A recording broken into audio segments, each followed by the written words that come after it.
Muy buenas tardes a todas y a todos. Nos da mucho gusto tenerlos el día de hoy con nosotros. Bienvenidos a esta primera sesión del Seminario Permanente de Lengua y Cultura Francesa de la Facultad de Lenguas Extranjeras de la Universidad de Colima. En este seminario estará presentando el maestro Rafael Hubert Elis-Seville, profesor de francés de la Facultad de Lenguas Extranjeras, en el cual se abarcará una amplia variedad de temas que permitirán descubrir contenidos de relevancia para la sociedad francesa contemporánea o que forman parte del patrimonio cultural tradicional. Les recordamos hacer su registro al Seminario Permanente de Lengua y Cultura Francesa a través del portal de la Dirección General de Educación Continua y de la misma forma registren su asistencia a las presentaciones que estaremos realizando. Antes de comenzar, les solicito de la manera más atenta desactivar sus micrófonos para evitar cualquier interferencia a lo largo de la sesión. Como presentación contemplada para el día de hoy, tenemos el tema Les Jeux Olympiques Paris 2024, un tema bastante interesante que nos permitirá conocer la historia de los Juegos Olímpicos y muchas otras novedades, por lo que cederé ahora el uso de la voz al maestro Rafael Seville, para que pueda dar inicio a esta presentación. Bienvenidos a todas y a todos nuevamente. Adelante, maestro, puede iniciar con su presentación.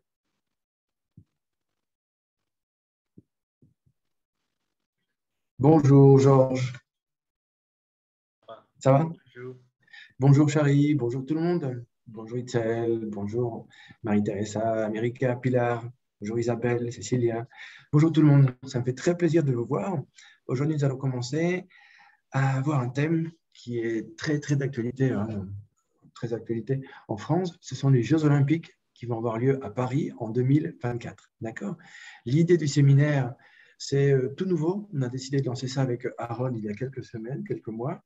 Et la proposition, c'est d'écouter du français, d'écouter des thèmes d'actualité ou des thèmes d'intérêt général, comme nous disait Georges, qui est en rapport avec la culture et l'histoire française. D'accord?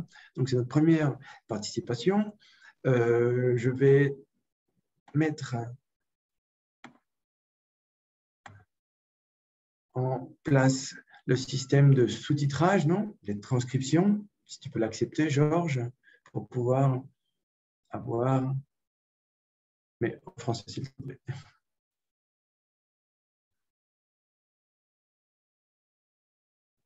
C'est bon? Okay.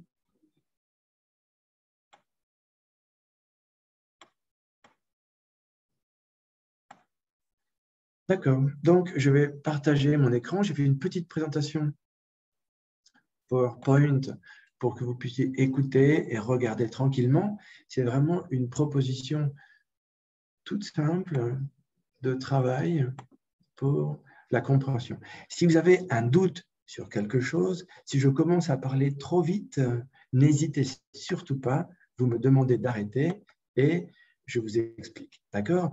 Je ne suis pas là pour parler en français, je suis là pour que vous compreniez. Donc, vous me dites et avec plaisir, je vous explique. D'accord? S'il y a un mot qui est un petit peu bizarre, un mot, j'essaie de parler en français standard simple, mais s'il y a quelque chose que vous ne voulez pas, s'il vous plaît, dites-le moi et je vous explique. Je serai très content de vous expliquer. D'accord? Je suis en train de lancer la présentation. Et voilà.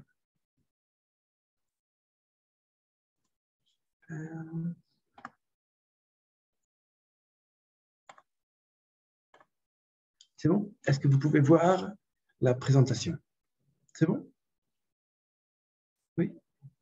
Catherine. Oui. C'est bon? Charlie, ça va? Oui. Ça marche? Super. Ok, super cool. Donc, nous allons parler des Jeux Olympiques. D'accord? Nous allons commencer. Ça s'arrête, ça se pose un petit peu. Je ne sais pas pourquoi, mais ça se pose. Donc, les Jeux Olympiques.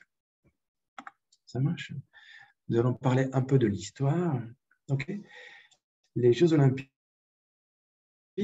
en fait, c'est quelque chose qui n'existe pas depuis très longtemps. Okay? Les Jeux Olympiques prolongent la tradition des Jeux Olympiques de la Grèce antique. D'accord? On va le voir un petit peu après. Il y avait beaucoup de Jeux Olympiques avant. Il y avait 4 Jeux Olympiques différents qui étaient très célèbres. Okay, et il y avait beaucoup d'activités sportives comme des tournois, torneos. D'accord? Il y avait comme des tournois, torneos. Okay, il y en avait plus de 300 dans toutes les villes ou les cités grecques. D'accord? Maintenant, les Jeux olympiques regroupent beaucoup d'activités, plus de 300 activités pour les Jeux d'été et les Jeux d'hiver. Par exemple, au Mexique, les Jeux d'hiver ne sont pas très célèbres. Comme il n'y a pas beaucoup de neige, il n'y a pas beaucoup d'athlètes qui participent aux Jeux olympiques d'hiver. Mais les Jeux olympiques sont très, très célèbres au Mexique, surtout pour la plongée, non?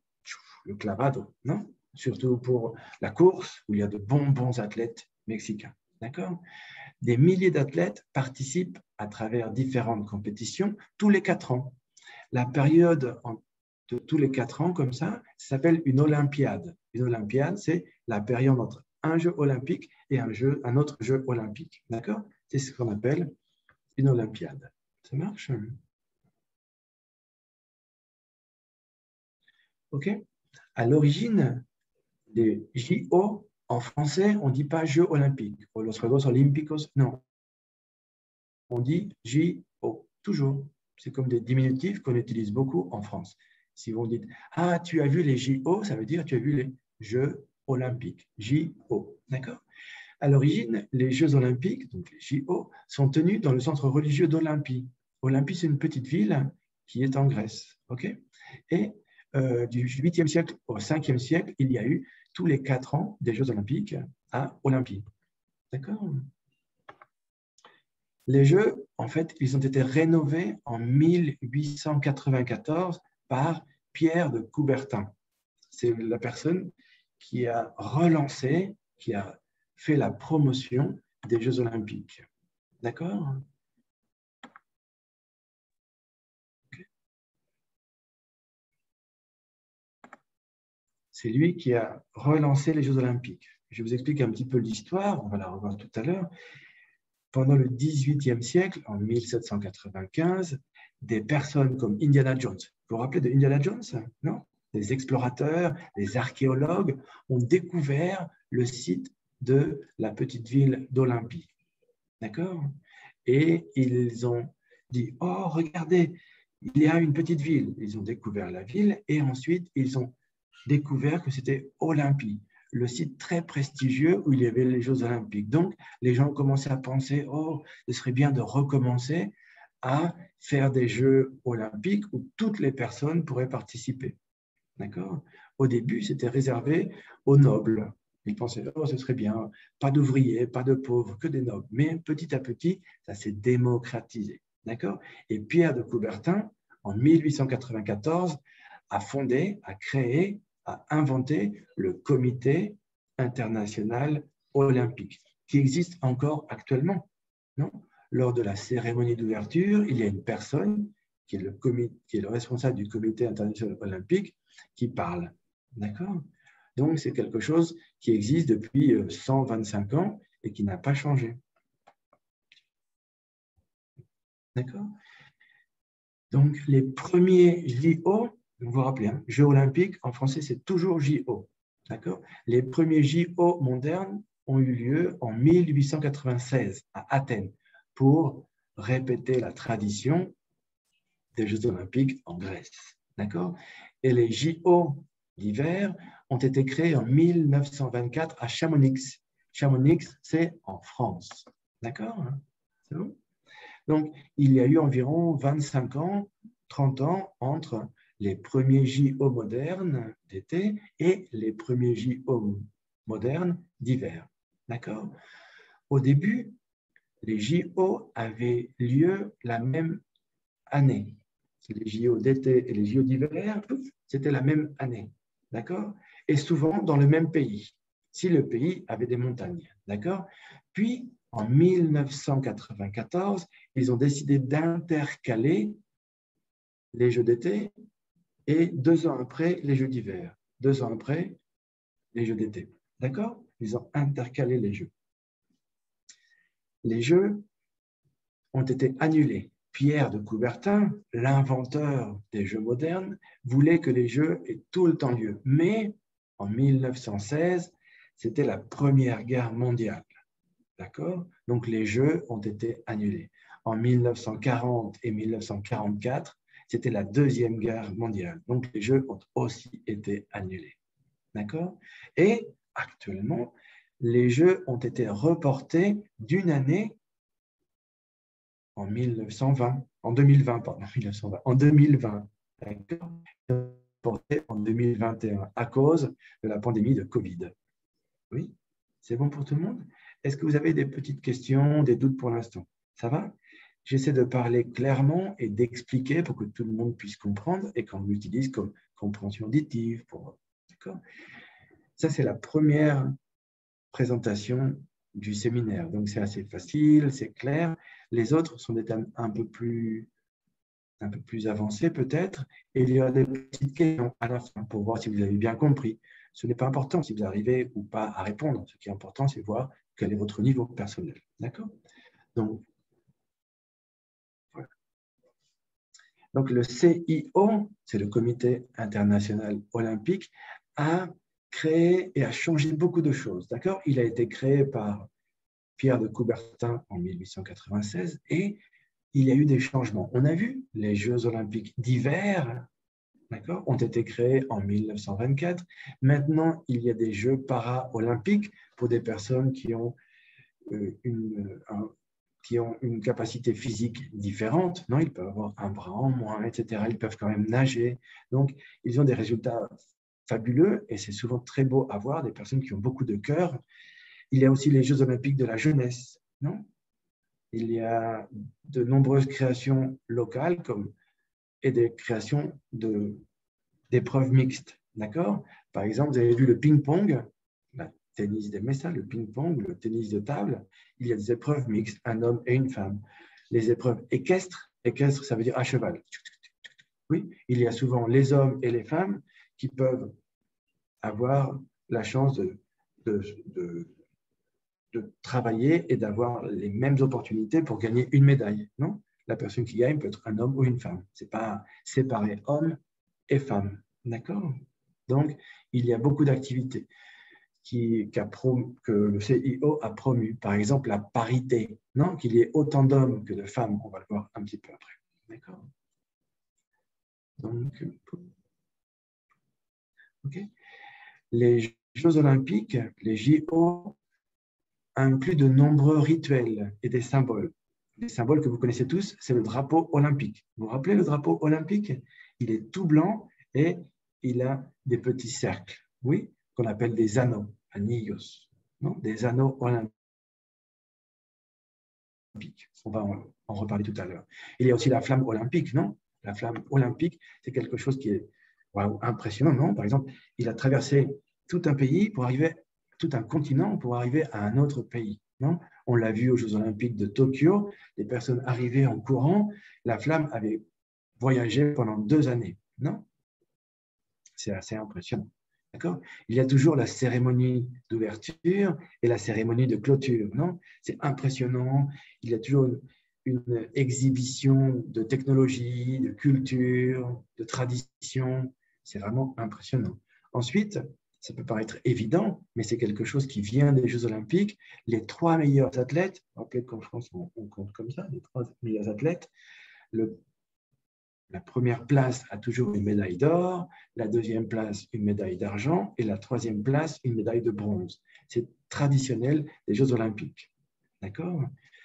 Et pour les Jeux olympiques d'été, pour ne pas qu'il y ait énormément d'athlètes, il y a une sélection d'environ 10 500 athlètes.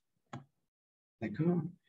Et il y a environ 28 sports. Vous connaissez, hein, il y a le tir à l'arc, le tir au fusil, il y a le football, le rugby, beaucoup de sports. Et ils sont séparés en 300 épreuves différentes. D'accord? Ensuite, les Jeux olympiques sont devenus quelque chose de mondial. Non, c'est l'une des seules choses avec la Coupe du monde de football, par exemple. Mais vous pensez, oh, la Coupe du monde de football, tout le monde regarde ça. Au Mexique, au Brésil, en France, oui. Mais dans les pays asiatiques, le football n'est pas très célèbre, non?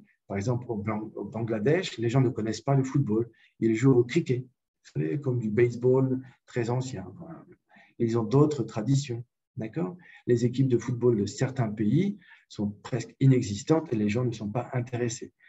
L'événement sportif qui est vraiment international, mondial, ce sont les Jeux olympiques. Non? Pour ne pas que ce soit très compliqué, je ne vous ai pas mis tous les chiffres, mais les Jeux olympiques sont... Il y a presque toutes les nations du monde qui sont représentées. Beaucoup de pays ont 0 médaille, n'ont jamais eu de médaille, mais ils envoient une personne, 2 personnes. D'accord? Et l'importance des Jeux olympiques, ça implique beaucoup de défis. Les boycotts, il y a des problèmes. Par exemple, quand vous étiez petit, il y avait un problème entre la Russie et les États-Unis, non, la guerre froide. Donc, lorsqu'il y a eu les Jeux olympiques à Los Angeles, la Russie n'a pas envoyé d'athlètes. Elle a décidé de boycotter, non, de bloquer cela. C'est bon pour tout le monde? Oui. Lorsqu'il y a eu les Jeux olympiques à Séoul, en Corée, Cuba a décidé de ne pas participer puisque la Corée du Nord, un pays communiste, est souvent repoussé et souvent mis à part, ou rechazado, mis à part, parce que c'est un pays communiste. Donc, par solidarité, Cuba n'a pas envoyé d'athlètes à Séoul. D'accord? Non? Il y a aussi des problèmes de dopage, non? Beaucoup de gens, pour gagner la médaille, pour avoir cette reconnaissance internationale, mondiale, ils se dopent, prennent des produits qui sont interdits. La corruption, puisque les Jeux olympiques dans une ville, c'est quelque chose de très, très important pour la ville, pour le pays. Donc, souvent, le pays donne de l'argent à des membres du comité international olympique pour que leur pays soit choisi. Non? Il y a aussi des problèmes de terrorisme. En 1972, des athlètes ont été kidnappés, sequestrados, ont été kidnappés, ont été tués par des personnes, c'était du terrorisme, non? Des athlètes d'Israël. D'accord? Donc, il y a beaucoup de difficultés à organiser un événement d'une telle ampleur. Ampleur, ça veut dire amplitude. D'accord? Les Jeux olympiques permettent aux athlètes, comme en Grèce, de devenir super, super, super célèbres au niveau national, au niveau mondial. D'accord? Tout le monde connaît Pacheco, Romel Pacheco. Pourquoi? Parce qu'il a gagné des médailles, non? Forcément. Donc, tout le monde adore ça. Un athlète qui gagne des médailles, qui représente son pays, qui court, qui embrasse le maillot mexicain, c'est fabuleux, non? Donc, c'est vraiment quelque chose de très important. Non? Vous vous rappelez de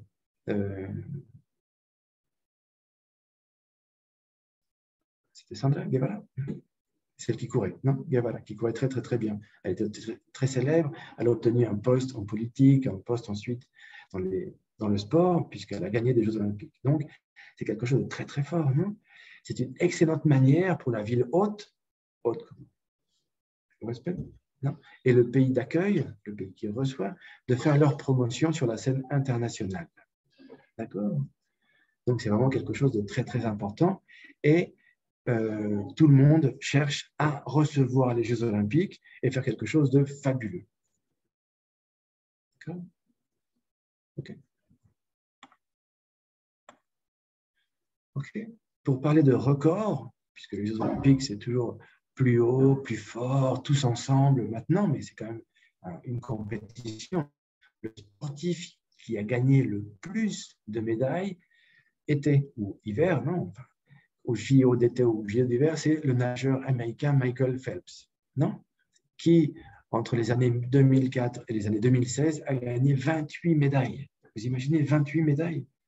Parfois, un pays, dans toute son histoire, dans 120 ans de participation, a une médaille ou 2 médailles. Et lui, il a gagné 28 médailles, dont 23 en or. C'est énorme, incroyable, non?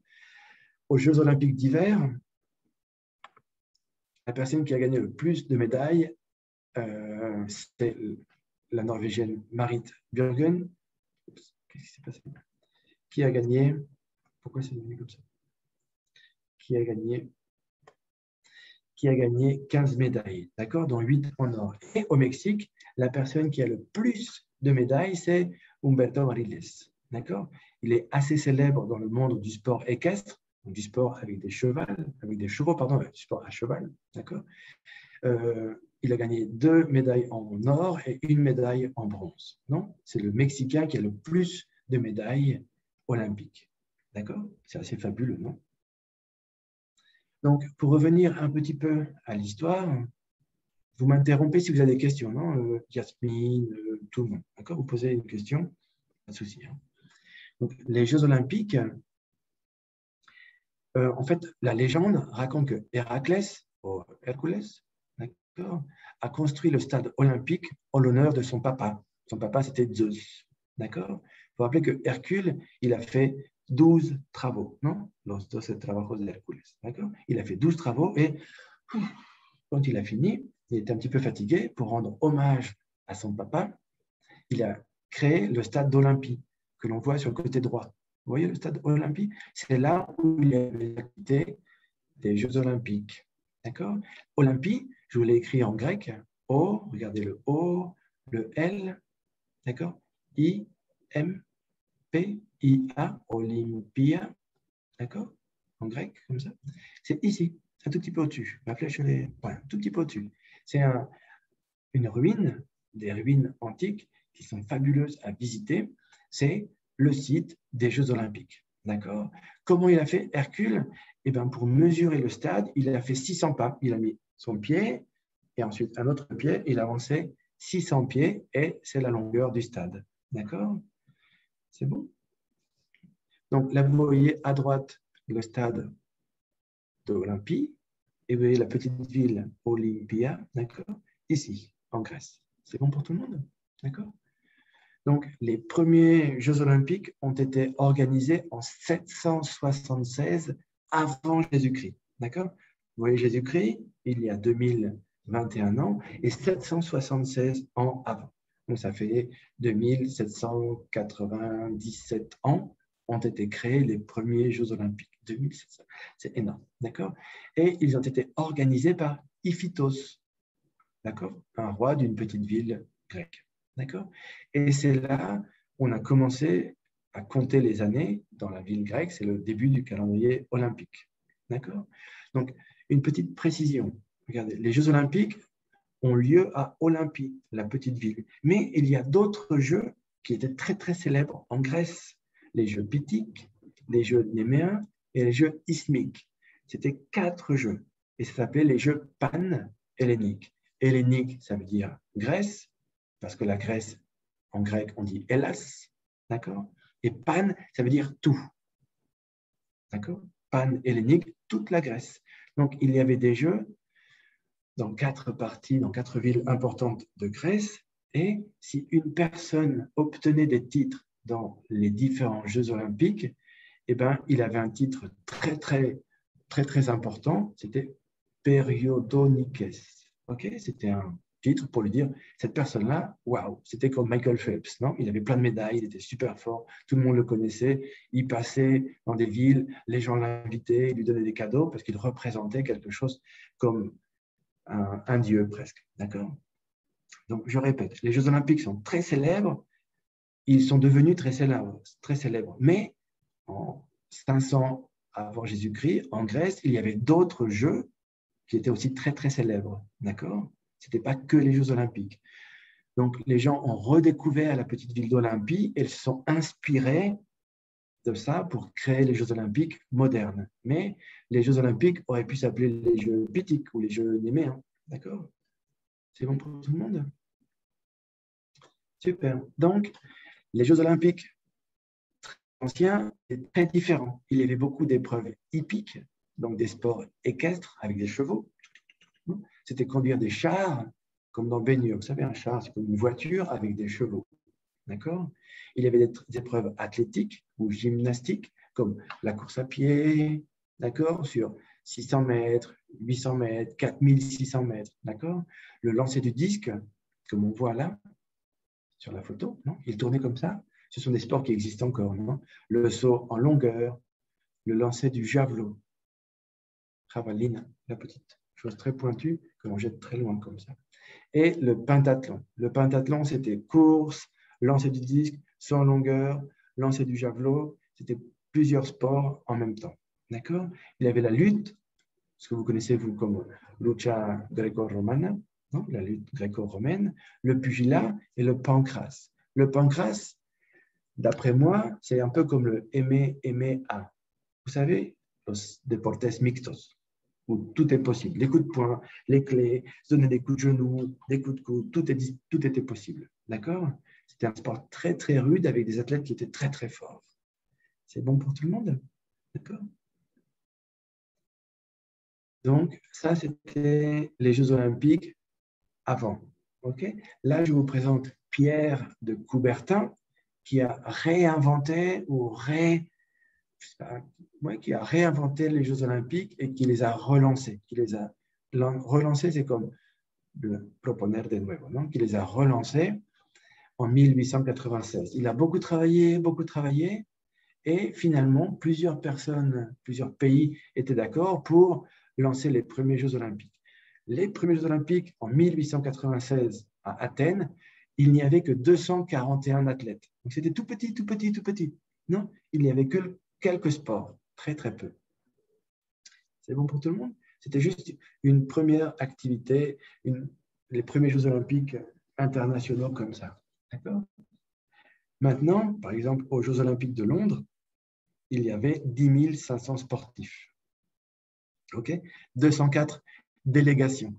Vous avez vu qu'on ne dit pas pays, parce que par exemple, la Russie a été aux Jeux Olympiques de Tokyo, elle était interdite de participer.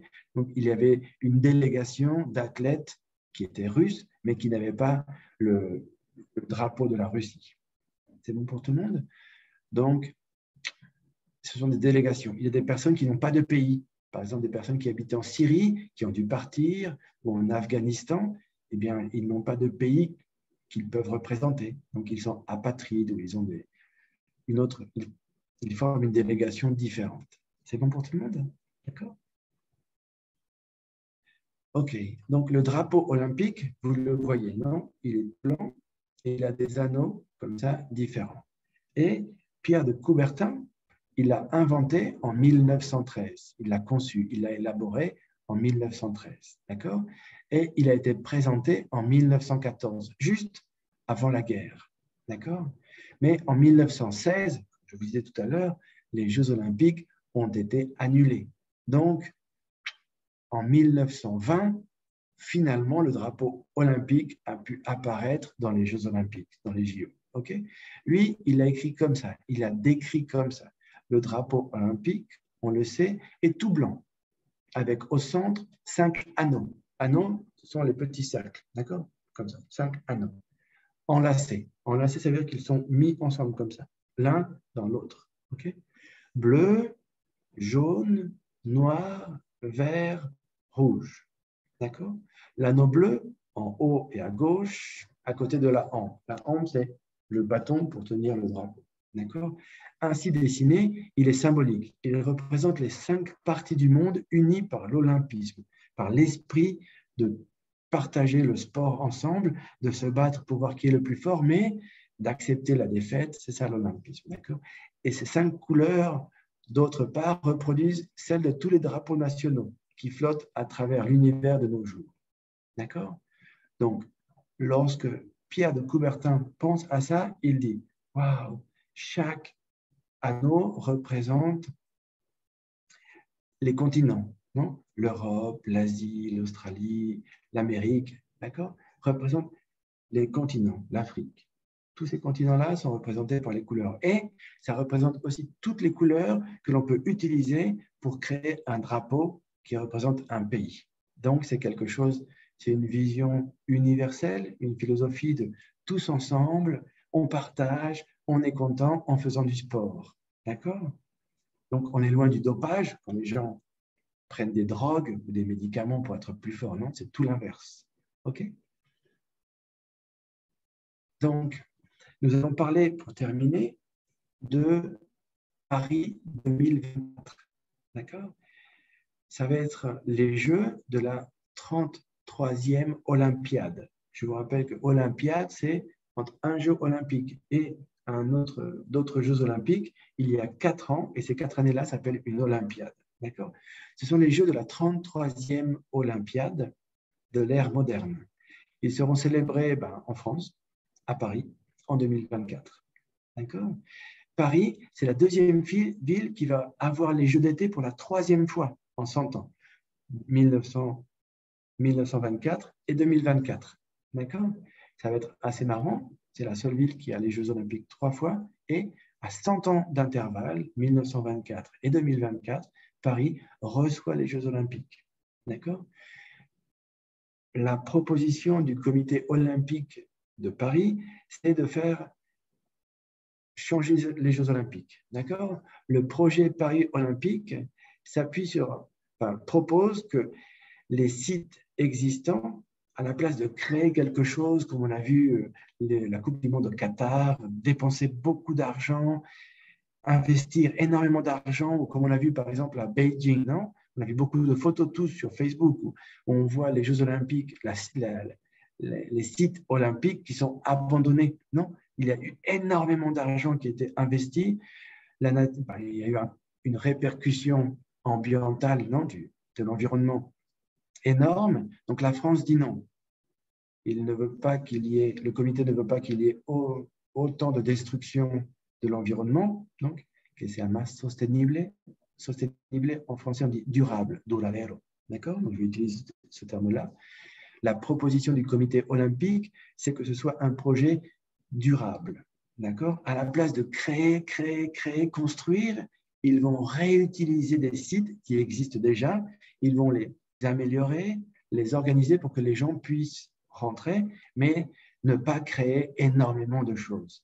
Regardez le budget, ça peut paraître énorme. Milliard no significa un millar de ladrillos, significa 1000 millones. D'accord ? Un milliard, ça fait 6,6 millions d'euros. C'est beaucoup moins que Londres. D'accord ? L'idée, c'est de ne pas dépenser, de ne pas construire pour avoir un impact environnemental moindre. D'accord ? Donc, les Jeux olympiques ont une date du 26 juillet au 11 août. C'est parfait, nous sommes en vacances. Nous pouvons aller à Paris, d'accord, faire les Jeux olympiques. Donc, il y a 3 mois, Emmanuel Macron, le président de la France, oui, le président français, a décidé d'annoncer que la cérémonie d'ouverture n'aura pas lieu dans un stade olympique, mais sur la Seine. D'accord ? Il y aura un grand espace qui va flotter, un grand espace qui va flotter. Il y aura beaucoup d'activités sur le fleuve Seine, le Rio Sena. D'accord ? À la place de le faire dans un stade olympique comme c'est la tradition, en fait, ils vont le faire sur la Seine. Une autre proposition du comité olympique, c'est que les activités, les événements d'athlétisme très importants comme le 100 mètres, le 110 mètres avec des haies. Et c'est comme payas, hein, ça va se faire sur la Seine avec une piste d'athlétisme flottante, comme on voit là sur la Seine, pardon, d'accord ? Une piste d'athlétisme flottante. Comme ça, toutes les personnes autour pourront voir. Ce sera quelque chose d'ouvert à l'intérieur de la ville, quelque chose qui sera différent. À la place de construire des stades immenses, la proposition, c'est de créer des activités qui soient au milieu de la ville, au milieu de la vie des personnes. D'accord ? C'est bon pour tout le monde ?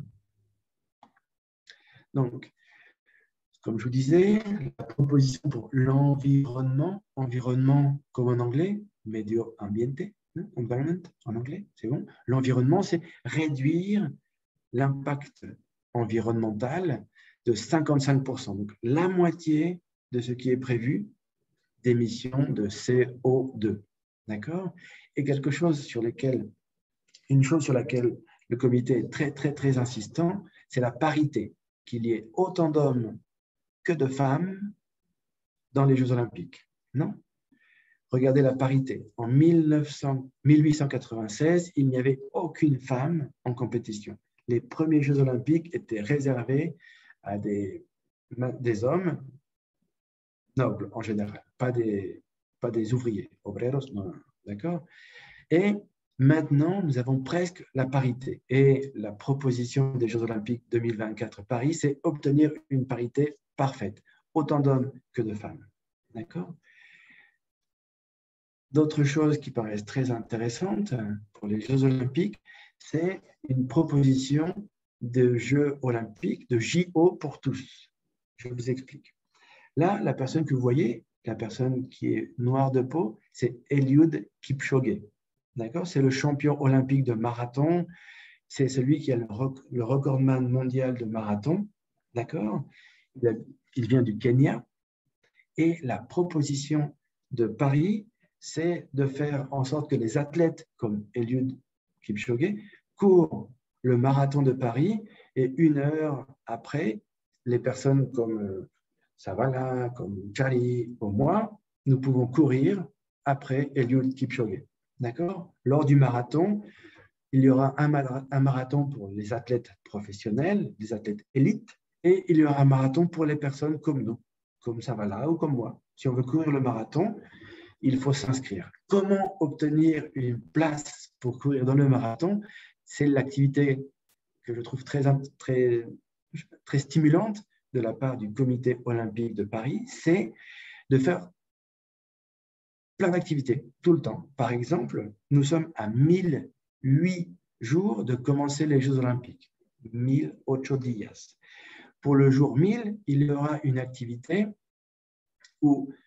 virtuelle où Eliud Kipchoge, le champion olympique, va courir et les personnes qui arrivent à rattraper, à alcanzar Eliud Kipchoge auront une inscription directement pour le marathon. Donc, pendant 3 ans, 2021, ce qu'il reste, 2022, 2023 et 2024, pendant 3 ans, il y aura des activités tout le temps pour que toutes les personnes puissent participer à travers le monde et venir à Paris pour courir juste après, je ne vais pas vous dire avec les athlètes élites, mais juste après les athlètes élites. Donc, c'est une option différente qui va inclure toutes les personnes. Si Savala veut commencer à s'entraîner, il commence à s'entraîner et il participe à des activités et il pourra courir sur le parcours, sur le parcours du marathon des Jeux olympiques de Paris 2024. Donc, c'est ça la proposition. C'est des Jeux olympiques qui sont très modernes, qui sont inclusifs, non, qui incluent des personnes, où il y a la parité, qui n'ont pas un gros impact environnemental et qui incluent, je veux dire, au sens où toutes les personnes de toutes les parties du monde peuvent participer aux activités pour les voir sans payer des sommes pharaoniques et sans non plus et pour pouvoir participer aux épreuves comme celle du marathon. Il y aura aussi du triathlon dans la Seine, c'est la proposition, après je ne sais pas, dans la Seine, où les gens pourront nager juste après les athlètes, c'est l'idée. Faire du vélo juste après les athlètes, courir sur les pistes juste après les athlètes, c'est la proposition. Donc je ne sais pas si ça va être réellement possible dans toutes les activités, parce qu'après, bon, par exemple, le cheval, faire du cheval, je ne sais pas comment c'est possible, mais il y a plusieurs activités où c'est possible et les gens seront invités à participer. Donc, c'est quelque chose qui est différent. Et pour conclure, je crois que c'est presque l'heure de conclure, vous pouvez être volontaire. Si par exemple, Jasmine, elle dit « Oh là là, moi, je suis en train d'étudier le français, j'aimerais bien participer. » Si Maria Teresa, elle disait « Oh, je ne sais pas, j'aimerais bien aller à Paris, je voudrais je sais pas, connaître Paris, j'aime bien le sport, je voudrais voir quelque chose de différent. » Vous pouvez devenir volontaire pour les Jeux olympiques de Paris 2024. D'accord? La convocatoria, non, l'appel n'est pas encore ouvert. Je pense que ça va ouvrir février 2022, dans 3-4 mois. Et il y aura toute une sorte, il y aura quelques questions auxquelles vous devrez répondre. Les questions, c'est pourquoi tu aimes les Jeux olympiques, quelle est ta motivation pour participer. Et si vous voulez participer, il n'y a pas d'âge limite, apparemment. Ce n'était pas limité pour inclure toutes les personnes. Vous pouvez participer en tant que volontaire aux Jeux olympiques. Donc, si tu veux être volontaire, à n'importe quel âge, tout le monde peut être volontaire apparemment aux Jeux olympiques de Paris. Il n'y a pas besoin d'être français. Il va sûrement falloir parler français et anglais, j'imagine. Sinon, ça va être difficile. Et c'est là où ça nous intéresse, puisque si vous êtes étudiant ou ancien étudiant de la faculté, vous pouvez travailler votre français, vous motiver et essayer de participer à l'appel pour devenir volontaire aux Jeux Olympiques 2024. Si vous voulez courir, vous pouvez aussi participer aux activités sur le site www.paris24.org. Vous avez toutes les informations en anglais, en espagnol et bien sûr en français pour être volontaire, pour participer aux courses et ainsi aller aux Jeux Olympiques. Vous avez 3 ans pour économiser, pour vous organiser, pour vous entraîner et partir aux Jeux Olympiques.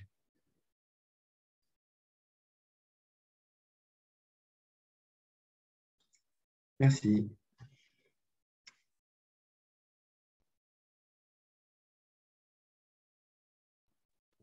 Muy bien, muchas gracias, maestro Rafael, por compartirnos esta presentación tan interesante.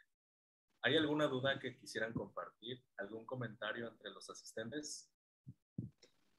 No se asusten, si me quieren preguntar en español porque no dije bien, si son principiantes no pasa nada, ¿no? Y si quieren decirlo en francés, aunque no esté perfecto, yo fascinado, encantado. Pueden ponerla en los comentarios, en el chat, perdón, o Sí. decirla con su voz. ¿Alguien? Profesor Rafa, Oui, ¿cómo está? muy bien, Carlos. Ahora sí que lo tomé de práctica para escuchar el francés, ¿eh? Sí, es la idea. Un placer. Originalmente, no le voy a mentir, me costó mucho trabajo entender todo, pero si lo veo unas 100 veces, yo creo que ya me sale. ¿Unas 100 veces? Un Pues ya placer. viste una vez, te faltan 99. Ey, Está bien, mira. ahí voy, avanzando poco a poquito. Un placer, como siempre. Sí, súper bien. La idea es esa, amigos, es tener cada semana una plática con temas muy variados para que cualquier nivel que tengan ustedes puedan participar. Entonces, no me metí en numeritos complicados de presupuesto para que todo quede más o menos transparente. Lo que yo sentía que no era transparente, les digo en español, pero realmente si no les queda claro, con mucho gusto, ¿no? Y a partir de la próxima semana haremos un quizito al final para ver si entienden. Será anónimo y nomás ustedes pueden ver el resultado, no los voy a evaluar, ¿ok? Pero realmente es proponerles a ustedes, de parte de la Facultad de Lenguas Extranjeras, un espacio chiquito donde platiquemos en francés, ¿ok? Donc, l'idée vraiment de ce séminaire, c'est ça, Carlos, tu as raison. C'est d'écouter du français, comprendre, voir des thèmes qui sont pour nous importants, non, comme les Jeux Olympiques 2024, forcément, à Paris, ça va être un truc hallucinant, non? Si vous pouvez y aller en tant que touriste ou en tant que volontaire, waouh, c'est génial. Ça peut vous motiver pour apprendre plus vite le français, améliorer votre niveau de français. D'accord? Merci beaucoup, Carlos. D'autres doutes, des questions? J'ai une question. Que je n'écoutais pas si vous connaissez les routes qui va faire les marathons. Le marathon? Non. Le parcours du marathon est encore secret, Jasmine. D'accord? Et sincèrement, avec plusieurs amis, nous aimerions participer aux différentes activités pour voir si c'est possible de faire le marathon de Paris pendant les Jeux Olympiques. Mais le parcours est encore maintenu secret. C'est un secret. D'accord? Ok? Dès que je le sais, je le mettrai sur Facebook parce que j'adorerais participer. D'accord? Je pense, il existe le marathon de Paris, non? Qui tous les ans a lieu au mois d'avril. Moi, j'ai couru le marathon de Paris il y a 2 ans, en 2019. Ouais, je crois que c'est 2 ans. Et c'est super bien. Tu passes le long de la Seine, tu passes à côté du Louvre, non, le musée, tu passes, c'est super beau. Tu passes partout par Paris, tu fais le tour, tu vois la Tour Eiffel juste à côté. C'est vraiment beau. Je ne sais pas si c'est le même parcours, mais c'est super. En même temps, c'est 42 km à l'intérieur de la ville de Paris. Il faut faire plusieurs tours, parce que 42 km, c'est beaucoup. D'accord? OK. Super, Jasmine. Félicitations. Los deditos. OK. D'autres commentaires, Monsieur Georges? ¿Algún otro comentario en el chat? Revisamos. No tenemos comentarios en el chat. Bien. Si ya no hay más que agregar, vamos a proceder a la entrega de la constancia. Oye. Y aquí está la constancia. Procedo a leerla. Universidad de Colima, Facultad de Lenguas Extranjeras, otorga la presente constancia a Rafael Hubert Eliseville por su participación como ponente en la sesión 1 Les Jeux Olympiques de Paris 2024 del Seminario Permanente de Cultura y Lengua Francesa, llevado a cabo el jueves 21 de octubre del 2021 a través de la plataforma virtual Zoom. Atentamente, estudia, lucha, trabaja, Villa de Álvarez, Colima, 21 de octubre del 2021, firma el maestro Aarón Radillo Cruz, director de la Facultad de Lenguas Extranjeras. Okay. Merci beaucoup. Merci à tous d'avoir participé. Merci de vous être d'avoir participé avec des questions. C'est super bien, non? Oser parler en français, etc. Parlez aux camarades, dites-leur que c'est facile à comprendre. La semaine prochaine, il y aura un autre thème. Et j'espère qu'on se verra la semaine prochaine. Merci beaucoup. Au revoir. Muchas gracias, maestro Rafa. Au revoir, Shari. Zavala, Genesis. recordarles que deben poner su asistencia en la página de Educom y además, si fueron participantes de algunos de los eventos anteriores, favor de llenar la evaluación y ya pueden bajar sus constancias de los 3 eventos anteriores que hemos tenido, incluyendo el SPAT 2. Gracias. Así es, Rodolfo. Muchas gracias. Agradecemos a todos su asistencia en este primer seminario de lengua y cultura francesa. Les recordamos seguir todas las presentaciones en nuestra página oficial de Facebook, Facultad de Lengua Supol, que aquí así la pueden encontrar. No se les olvide que estar presente en la siguiente sesión de este seminario el próximo 28 jueves 28 de octubre a las 4 de la tarde con el tema de la gastronomía francesa. No se lo vayan a perder, los esperamos. Y pues bueno, damos por concluida esta presentación y agradecemos a todos su asistencia. Muchas gracias. Gracias, muchas gracias a todos. Gracias, Jorge. Gracias. Adiós, Valeria. Adiós, Jimé. Adiós, Lamsi. Adiós.